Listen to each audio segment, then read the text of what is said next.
Welcome to vidonko.com। আমি সঙ্গীতা, তোমাদের ম্যাথসের teacher. চলো দেখা যাক কি প্রবলেম আছে সলভ করার জন্য। চিত্রে ও কেন্দ্র বিশিষ্ট বৃত্তে angle CBA is equal two 60 degree, CDB এর মান নির্ণয় করো।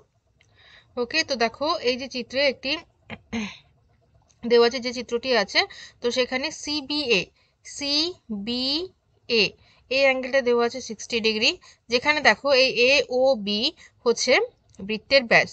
তো A ও B যদি বৃত্তের ব্যাস হয়, তাহলে সেক্ষেত্রে এই যে অ্যাঙ্গেলটা ACB সেটা হচ্ছে অর্ধবৃত্তস্থ কোণ, যেটা কিনা 90 ডিগ্রি। তাহলে চলে আসি এই ত্রিভুজ ACB ত্রিভুজে। ঠিক আছে, তো এখানে আমরা কি কি জানি? Angle B is equal two 60 degree, angle C is equal two 90 degree. তাহলে আমরা ইজিলি অ্যাঙ্গেল A এর মান বের করতে পারবো। 180 degree minus 90 degree minus 60 degree করে।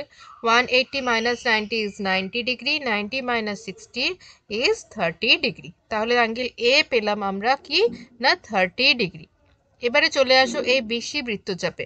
এই বিসি বৃত্তচাপের উপরে দেখো ACB অ্যাঙ্গেল তৈরি হয়েছে আর ADB অ্যাঙ্গেল তৈরি হয়েছে, তাই তো? তো বিসি বৃত্তচাপের উপর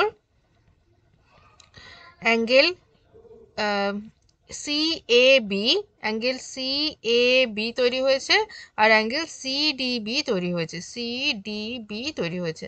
এবং আমরা জানি যে একই বৃত্তচাপের উপরে দুটো বৃত্তস্থ কোণের মান সমান হয়। তাহলে CAB is equal to CDB।